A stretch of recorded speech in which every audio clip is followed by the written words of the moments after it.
તો નમસ્કાર ગુજરાત, સ્વાગત છે આપ સૌનું આપણી ચેનલ ગુજરાત રોજબરોજ ઉપર અને દેશ દુનિયાના અને ગુજરાતને લગતા તમામ મોટા સમાચાર જોવા માટે ચેનલ પર મિત્રો નવા હોય તો ચેનલને સબસ્ક્રાઈબ અને વિડીયોને લાઇક કરવાનું ના ભૂલશો। ત્યારે ગુજરાતના 11 મોટા સમાચારની જ્યારે આપણે વાત કરવાના છીએ ત્યારે સૌથી પહેલાં મિત્રો આપણે વાત કરીશું જે ખૂબ જ મોટા સમાચાર આવી રહ્યા છે તે સમાચારની તો 22 તારીખે જ્યારે રામ મંદિરની પ્રાણ પ્રતિષ્ઠા યોજાવા જઈ રહી છે ત્યારે 22 તારીખે હીરા બજાર રહેશે સંપૂર્ણ બંધ, એટલે કે 22મી જાન્યુઆરી અયોધ્યામાં ભવ્ય રામ મંદિર મહોત્સવ ઉજવાઈ રહ્યો છે। ત્યારે અયોધ્યામાં 500 વર્ષ બાદ ભગવાન રામ પોતાની જન્મભૂમિમાં પરત ફરી રહ્યા છે। ત્યારે પ્રાણ પ્રતિષ્ઠાના આ મહોત્સવને સમર્થન આપવા સુરતનું હીરા બજાર પણ આગળ આવી છે। જી હા મિત્રો, આગામી 22મી જાન્યુઆરી સુરતના હીરા બજાર સંપૂર્ણપણે બંધ પાડવાની જાહેરાત કરી છે અને રામ મંદિર પ્રાણ પ્રતિષ્ઠા મહોત્સવના દિવસે સુરતમાં હીરા બજારનું કામકાજ સંપૂર્ણ બંધ રહેશે,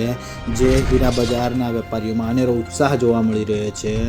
એ ખૂબ જ મોટા સમાચાર આવી રહ્યા છે। ત્યારબાદ મિત્રો બીજા મોટા સમાચારની વાત કરવામાં આવે તો હવે ખેડૂતોને મળશે 50,000 રૂપિયાની સહાય, એટલે કે પીએમ સ્વનિધિ યોજના હેઠળ તમે ગેરંટી વગર 50,000ની વ્યાજ લોન લઈ શકો છો। એટલે કે મિત્રો પ્રધાનમંત્રી સ્વનિધિ યોજના હવે ડિસેમ્બર 2024 સુધી લંબાવવામાં આવી છે અને જેની આગળની તારીખ 31 માર્ચ 2024 હતી તે આ યોજના માટે નાના વેપારીઓ માટે લંબાવવામાં આવી છે અને આ યોજના હેઠળ નાના વેપારીઓ અને સ્ટ્રીટ વેન્ડર્સને લોન આપવામાં આવશે અને જેની નાણાં મંત્રાલયે ટ્વિટર પર માહિતી આપી છે। જો કે કોઈ શહેરી વિક્રેતા, મજૂર અને કોઈ અન્ય નાગરિકને કરિયાણા, રેડીમેડ અથવા તો ફળની દુકાન ખોલવા માગે છે તો તેવા વ્યક્તિઓને પણ આ યોજના હેઠળ લોનની રકમ આપવામાં આવશે। એટલે જો તમે પણ આ યોજનામાં લાભ લેવા માગો છો તો અરજી કરી શકો છો। જે ખૂબ જ મોટા સમાચાર આવી રહ્યા છે। ત્યારબાદ મિત્રો બીજા મોટા સમાચારની વાત કરવામાં આવે તો સરકારની આ યોજનાથી તમને મળશે 25,000ની સહાય, એટલે કે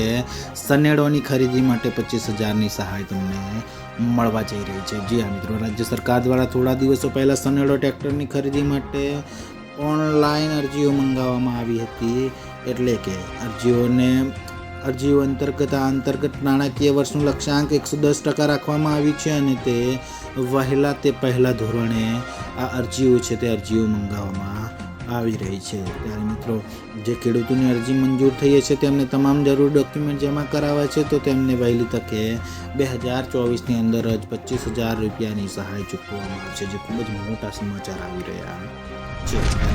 બીજા મોટા સમાચારની વાત કરવામાં આવે તો હવે વાસી ઉત્તરાયણ, એટલે કે આજના દિવસે પીએમ મોદી આપશે મોટી ભેટ। જી હા મિત્રો, કેન્દ્ર સરકારે ગયા વર્ષે પ્રધાનમંત્રી આદિવાસી જનજાતિ ન્યાય મહાઅભિયાન શરૂ કર્યું હતું, એટલે કે પીએમ જનમની અભિયાન, જે હવે આજના દિવસે એટલે કે 15 જાન્યુઆરી પીએમ મોદી જનમન યોજના હેઠળ 1 લાખ લાભાર્થીઓને પ્રથમ હપ્તો આપવામાં આવશે। આ એવા લાભાર્થીઓ છે કે જેઓ પ્રધાનમંત્રી આવાસ યોજના ગ્રામીણના કાર્યક્ષેત્ર હેઠળ આવે છે અને જેમને આ યોજના હેઠળ આજે વાસી ઉત્તરાયણના પવિત્ર દિવસે તેમના અંદર હપ્તો ટ્રાન્સફર કરવામાં આવશે, જે ખૂબ જ મોટા સમાચાર આવી રહ્યા છે। ત્યારબાદ મિત્રો બીજા મોટા સમાચારની વાત કરવામાં આવે તો હવે કામદારો માટેના લઘુત્તમ વેતનમાં વધારાની તૈયારી કરાઈ છે, એટલે કે દેશમાં કામદારો તથા ખાસ કરીને સંગઠિત ક્ષેત્રના કામ કરતા કામદારોના લઘુત્તમ વેતનની જોગવાઈઓ આગામી દિવસોમાં વધારાની તૈયારી છે। મિત્રો સરકાર આ વિશ્રામ વર્ગને ચૂંટણી